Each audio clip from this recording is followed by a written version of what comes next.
Now, the Roma Wine Company of Fresno, California presents...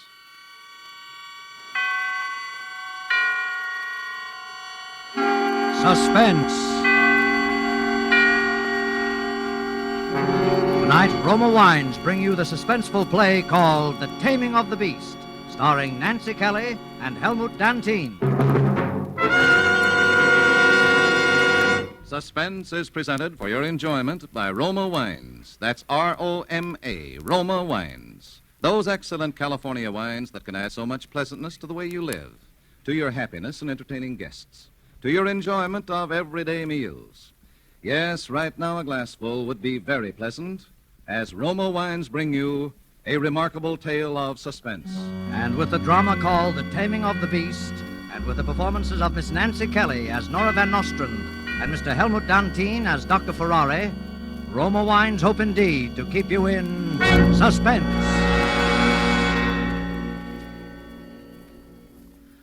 I knew what kind of woman Nora was the minute I laid eyes on her.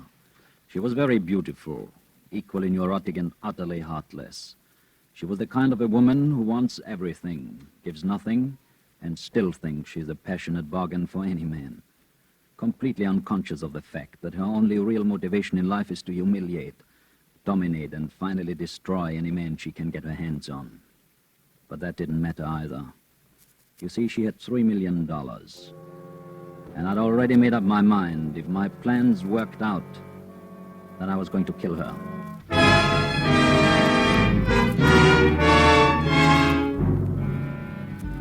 She and Mark had given a party that night. The last of us were just leaving, and you could tell then that a storm was brewing and was going to break out the minute the door closed behind us. Good night, Nora, darling. Oh, Evelyn, it was wonderful to have you. Darling, you know I wouldn't miss one of your parties for anything. You can always count on at least one good fight. Good night, Mark. Oh, good night. Good night, Nora. Good night, Harry. Can I see you tomorrow? Call me. Oh, I will. Good night, Mark. Thanks a million for everything. Good night, Mrs. Van Nostrand. Oh, Dr. Ferrari. I'm so glad Maxine brought you along. You were simply fascinating. I do want to hear more about it sometime. Thank you very much. Good night, Mr. Van Nostrand. It was a great pleasure indeed. Good night, Doctor.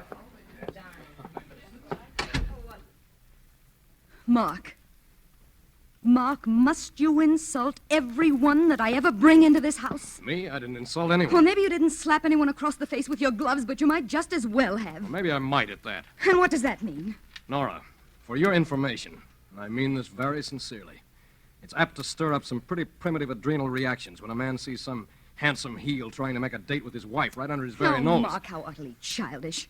What are you thinking of? It's not what I'm thinking of, it's what he's thinking of, and you know what it is. Well, what if he is? He's only human.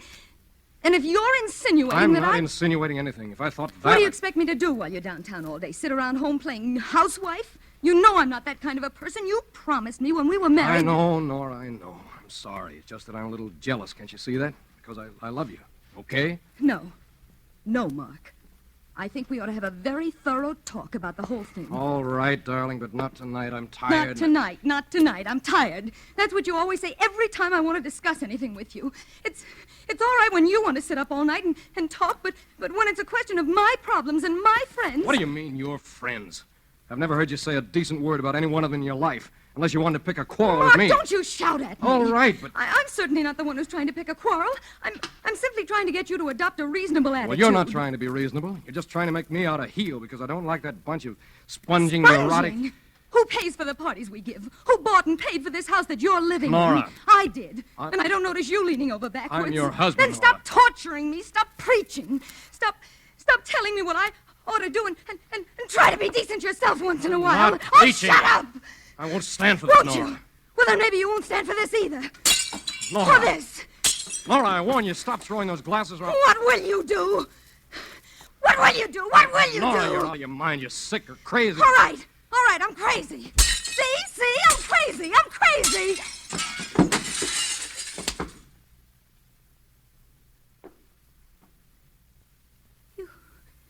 You hit me. I could kill you when you act like this. I could kill you.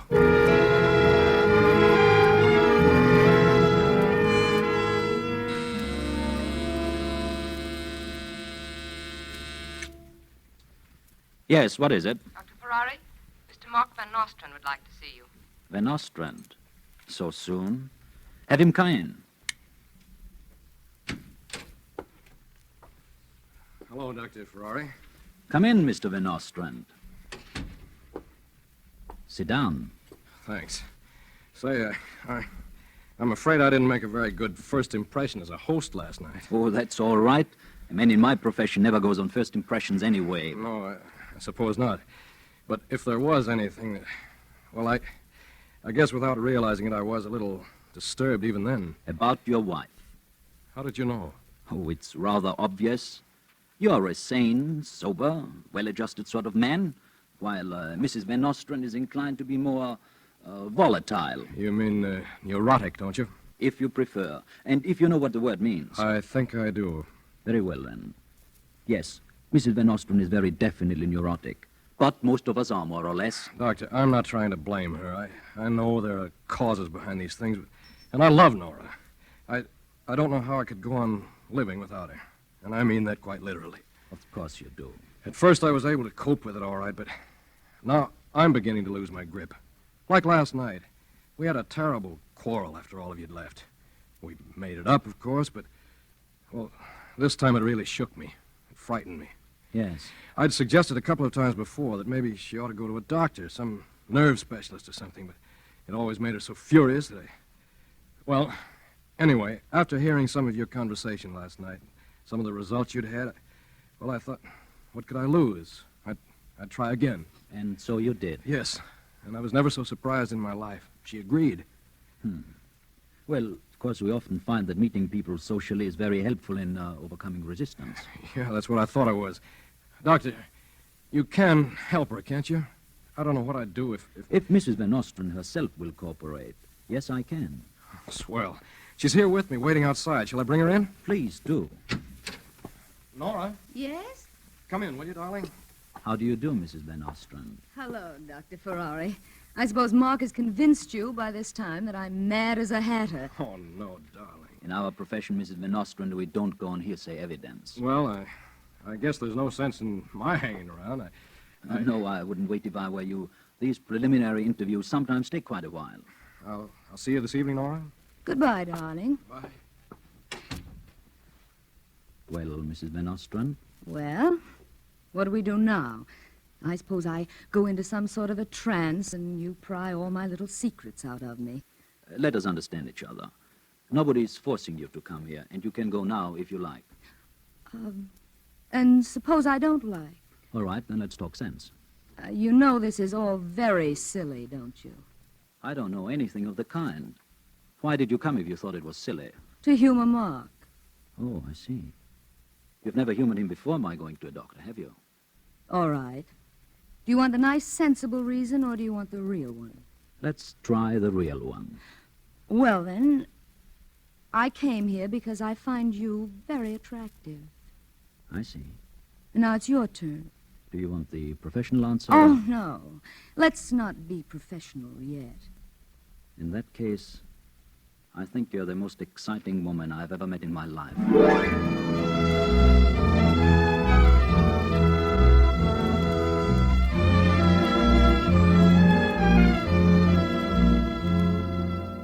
For Suspense, Roma Wines are bringing you as stars Miss Nancy Kelly and Mr. Helmut Dantine, whom you have heard in the first act of The Taming of the Beast, a radio play by Charles Smith and Robert Richards, which is Roma Wines' presentation tonight of Suspense.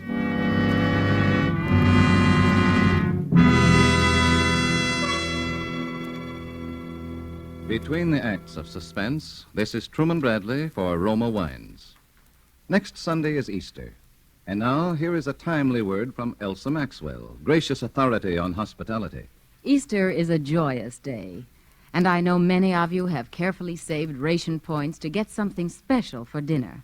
Perhaps it is a tempting, mouth-watering roast of ham, or a tender golden brown roast duck. May I suggest that you add to the joyousness of the occasion by serving Roma California Sauterne.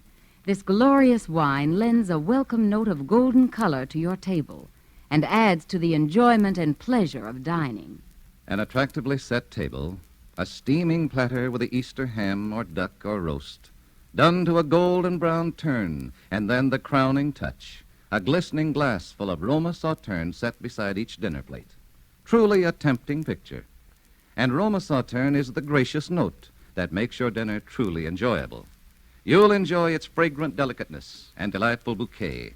Like all the Roma wines, this masterpiece of the wine grower's art has unvarying goodness, the happy result of selected grapes, picked at the very peak of their flavor in California's choicest vineyards, guided to perfection by the ancient skill of Roma's famed wineries. Serve Roma wine this Easter. Serve it regularly. Remember, more Americans enjoy Roma than any other wine. R-O-M-A, Roma wines. And now Roma Wines bring back to our soundstage Nancy Kelly as Nora Van Nostrand and Helmut Dantine as Dr. Paul Ferrari in The Taming of the Beast, a play well calculated to keep you in suspense.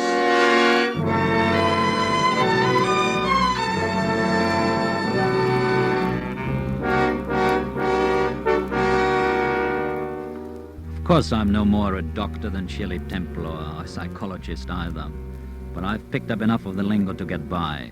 It's easy. You just go to one of these semi-resort places in a state where the laws aren't too strict, put on a little front, get invited to the right parties, and before you can say Sigmund Freud, everybody in town with so much money and time they haven't anything better to do are flocking into your office and writing you big fat checks just to lie around and talk about themselves. With Nora, all I had to do was to get her to come around once, and I knew I could keep her coming back. Well, things were coming along very nicely with Nora, although I still kept a little professional touch just for appearances. Then one afternoon, she came in and I noticed she had a look in her eye, a glitter of excitement and amusement, too, almost as though she were secretly laughing at me. And for a minute I was worried, and I fell back on the indifference and the professional manner until I could find out what it was. You're very quiet today, darling. Is this one of the days I'm supposed to do the talking? No, Nora. I will do the talking. Well, then why don't you? I'm waiting. Nora, have you had those x-rays taken as I asked you to? How now, darling? How in the world did X-rays get into this conversation? Because they are very important. A minor organic disorder can cause all kinds of psychic disturbances. I've told you all about that, darling. Yes, darling, you did, and it was very boring. That's not the point. Did you have them taken? Yes, I did. At the Mills Laboratories? Yes. And when will I have the proofs? Oh, 2 or 3 days, I think they said. Oh, that's fine. Paul, I want to ask you something now. What? Paul, do you really think I'm improving? What do you think? Oh, well, I feel more vital, more alive, more exhilarated than I have for, years. Do you really think it's you? What do you think? Well, I think maybe yes. Nora, perhaps the time has come for me to have a little talk with you about some things that I haven't been sure you were quite ready for up to now. Darling, you're really pretty attractive, aren't you? Nora, as you become a more adjusted person, a more complete and more developed person, you must expect certain changes in your attitude towards your environment and your life. And I certainly feel cheated if there aren't. What are you getting at, Paul? Nora, you must expect, as you become adjusted, that relationships with people who are no longer as adjusted as yourself will no longer be entirely satisfactory to you. Oh, relationships such as marriage? Yes, quite, Nora. This is a proposal, isn't it, Paul? What, Nora? Yes. Yes, I think it is. And I think what you're really trying to tell me and haven't the courage to say is that I've got to get Mark out of the way. I didn't say that, Nora. Well, that's what you meant, wasn't it? But you don't need to worry, Paul. Worry? Now, I suppose it really isn't fair. I suppose I really should have told you as soon as I came in. Told me what? Yes, I know I should have. You must be able to confide in your analyst. Isn't that the idea? Nora, what are you talking about? About Mark? What about Mark? Mark shot himself as I was leaving the house about 20 minutes ago.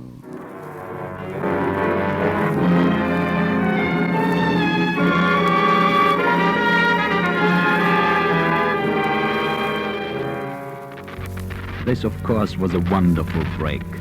In all my plans, I never thought Mark would bow himself out with as little fuss as that. I must say he was a sport about it. No notes left behind, no accusing anybody. He just put the gun to his head, and that was it. After that, it was easy. Nobody knew anything yet, so I was able, as Nora's analyst, to say that it was vital to her health to get away. We left the very night, and were married in Yuma 6 hours later. And we stayed away, just traveling around for nearly 6 months. For Nora had the big house and everything back home, so of course finally we went back. I'd forgotten all about the x-rays I told Nora to have taken. They were nothing but window dressing anyway. But the next day when I went downtown to close up my office...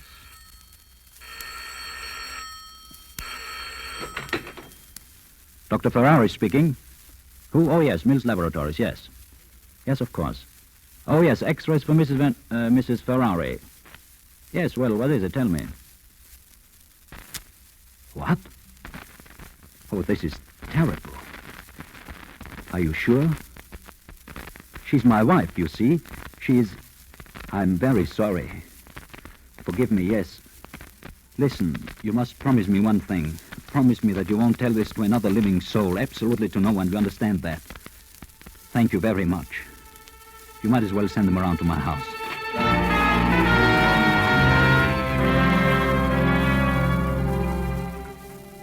I could hardly believe it. Because, you see, I hadn't really made up my mind yet when I was going to kill Nora, or how.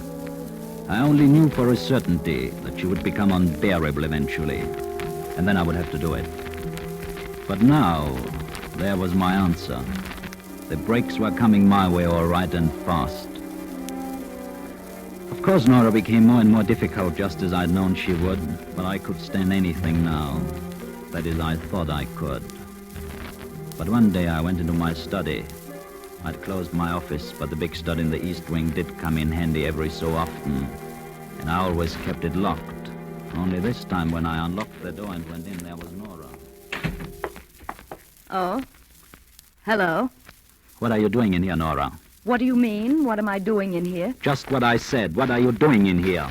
Going through your things? Yes, I can see that, and why? Paul, you seem to forget that this is my house. And you seem to forget that these are my things, and that the reason I keep them locked up is precisely so that you won't go sticking your nose into things that are none of your business. Now, get out of here. Oh, no. Nora, are you going to walk out, or am I going to put you out? Neither, I think. Who was that woman who was in here this afternoon? A patient. A patient. You haven't had a patient since you retired on my money. That's right. And enjoying every penny of it. Who was she? I told you, a patient. You're lying. All right, I'm lying. She was anything you want to think. Now, will you please go away and leave me alone? And I suppose these are hers. Oh, you found those, did you? Yes, I found them, did I? And would you mind telling me why any patient of yours has to have full-length X-ray pictures? Oh, really, Nora? You're beginning to board on the psychotic. You don't think I get excited about X-ray pictures of women, do you? What are these pictures? I see you've forgotten, my dear, that when you were more impressed with my talents than you seem to be now, you had some full-length X-ray pictures taken. Oh. Those are yours. I don't blame you for not recognizing yourself. Beauty is only skin deep. Paul, why did you stop analyzing me? Because you didn't need it anymore. You decided that rather suddenly, didn't you? Yes, I decided that the day after I married you. Now, will you please leave me? You're becoming very tiresome. Tiresome? Now I'm tiresome. After you drove poor Mark to his grave. Oh, so you are bringing in poor Mark now. Bringing? Oh, if I could only bring him back. Oh, stop it, Nora. You wouldn't have Mark back if he walked into this room right now. Oh, wouldn't I? No, and I tell you why. You never did want Mark from the moment you found out that you could snap your fingers and he would come running to you like a puppy. And you wanted me from the moment you found out that I wouldn't. And that's why you wouldn't leave me if I tried to beat you away with a club. How is that for analysis? Oh, you beast. You vile, contemptible beast. So I am a beast. But until you find some way of taming the beast, you are stuck with it. And that concludes the lesson for today. Class dismissed. Maybe I will, Paul. Maybe I will find some way of taming the beast. Go ahead and try. And in the meantime, you might try being a little more like a human being yourself in the short time you have got left. Well, What do you mean? What I say. What do you mean? All right, Nora. I've tried to keep it from you. But maybe you've got that coming to you, too. Paul, what are you saying? It's not what I'm saying. It's what those x-rays are saying. And if you don't believe me, take them to any doctor. I asked you what you were saying. Why don't you tell me? You've got a brain tumor, Nora. You will be dead in about 90 days.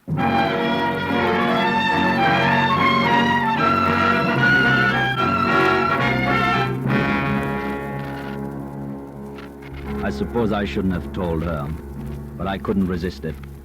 And I couldn't see that it would make much difference one way or the other. The laws in this state are pretty tight about a husband's share in a wife's property, and I was bound to get half anyway. And Nora had no relatives, so even if she tried to get nasty and leave the other half to the old ladies' home or something, I could always break the will. As a matter of fact, telling her seemed to do a certain amount of good, because suddenly she changed. For the first time since I had known her, she had moments and even several days in a stretch of being genuinely kind and considerate and even affectionate. She wasn't suffering much, having violent headaches, but otherwise in pretty good shape, right up until the end. And the 90 days were nearly up when she called me into her room one day, and I went in and sat beside her on the bed. Paul, do you ever think much about death? Oh, darling, you mustn't have morbid thoughts like that. Maybe it won't happen for a long time. Maybe. Oh, no, my thoughts aren't morbid. I really don't mind now. I don't mind in the least. That's the way to be, Nora. But what about you, Paul? What about me? Yes. How do you feel about death? Well, I guess I never thought much about it. Oh, well, don't you think everyone should? Maybe. What do you think, Paul? Well, I can't say that I'm exactly looking forward to it, but it looks like I'm lucky. It looks like it's still a pretty far away for me. And that's funny, Paul, because you know, I am looking forward to it. You're looking forward to it? Paul, don't you think that if somebody really accomplished something by dying, they would look forward to it? You mean being a hero, a savior of your country or something? I don't believe in heroes. No, I don't mean that.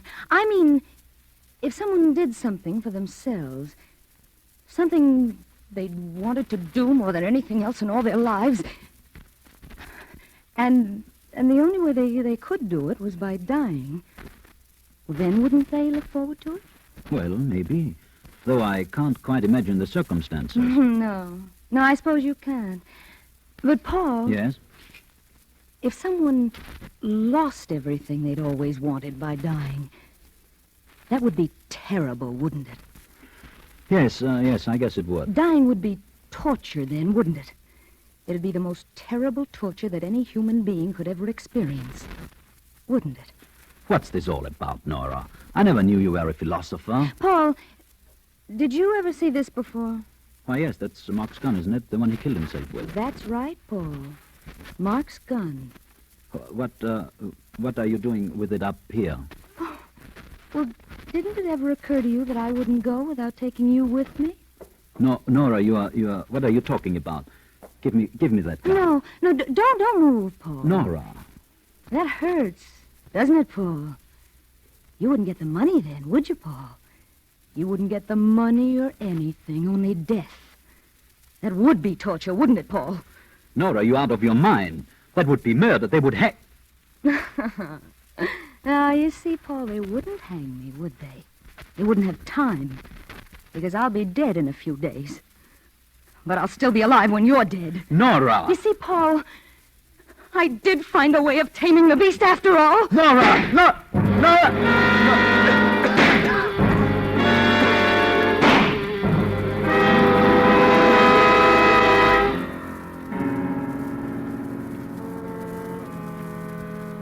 I'm going to die. There is not the slightest question about that. Probably by tomorrow night at the latest. That's why I'm able to tell about this. It doesn't matter now. Nothing matters much when you are dying and you know you are dying. But Nora was right. It would have been torture except for one thing. I still had one break coming. I've still got one last laugh. Because now I know how Nora is going to feel when she goes. Because she told me so herself. She told me what torture it would be. For me, she thought. Only it won't. It will be for her. Because it wasn't more than half an hour after she had shot me that the phone by her bed rang and she answered it in person. Hello? Mrs. Van Nostra, that is Mrs. Ferrari? Yes? Oh, thank heaven we've located you, Mrs. Ferrari. There's been a terrible mistake. Well, who is this? This is the Mills Laboratories. We took some x-rays of you last year, do you remember? Yes? Well, this has never happened before, but we were checking through our files today when we found out about the mistake. We sent you the wrong x-rays. The other patient just died, and that's how we came to find out about it. So, you see, Hello, Mrs. Ferrari? Mrs. Ferrari? Yes? So I say, you see, you're in perfect health, and you'll probably live to be 100. Hello? Hello, Mrs. Ferrari? Hello? You'll live to be 100. You'll live to be 100.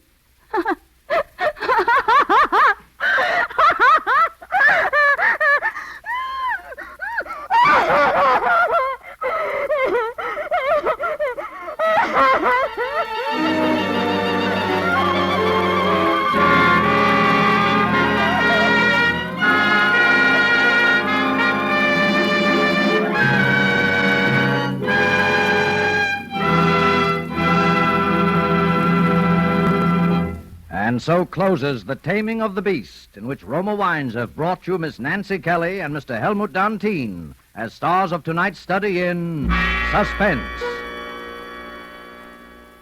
Before our stars return to the microphone, let me say a word for Roma Wines, the sponsor of Suspense.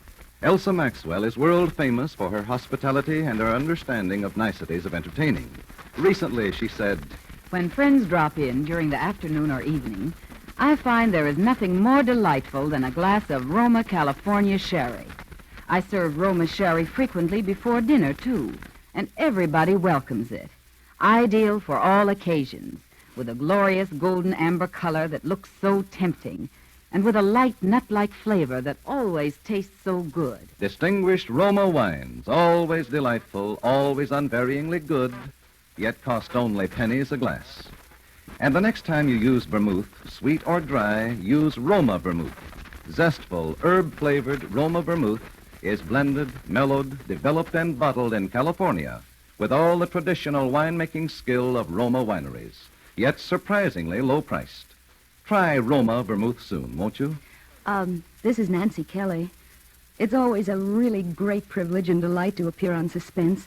And tonight I enjoyed particularly working with Mr. Dantine, and I should like you to know that in person he isn't at all the unscrupulous kind of villain that he played tonight. But I guess you'll know that he isn't all bad if you've seen him in his current picture for Warner Brothers, Hotel Berlin. Thank you very much, Miss Kelly. And allow me, ladies and gentlemen, to say in returning the courtesy that it's the greatest possible proof that Miss Kelly is a wonderful actress if she made you believe she was as evil and ruthless as she seemed to be in the play. And I will make a plug too, Nancy. I know you will like to see her in the RKO picture, Betrayal from the East. And I think we've just time to pass along this very important word from our government. The armed forces need more nurses. If you're a registered nurse under 45, please recognize this need. You can wire for information to the Surgeon General, U.S. Army, Washington, D.C., or call your local Red Cross chapter. And if you cannot now qualify as an Army nurse, your services are urgently needed in essential civilian jobs. Suspense is produced, edited, and directed by William Spear. Next Thursday, same time, Dane Clark will be your star of Suspense. Presented by Roma Wines, R-O-M-A, made in California for enjoyment throughout the world. This is CBS, the Columbia Broadcasting System.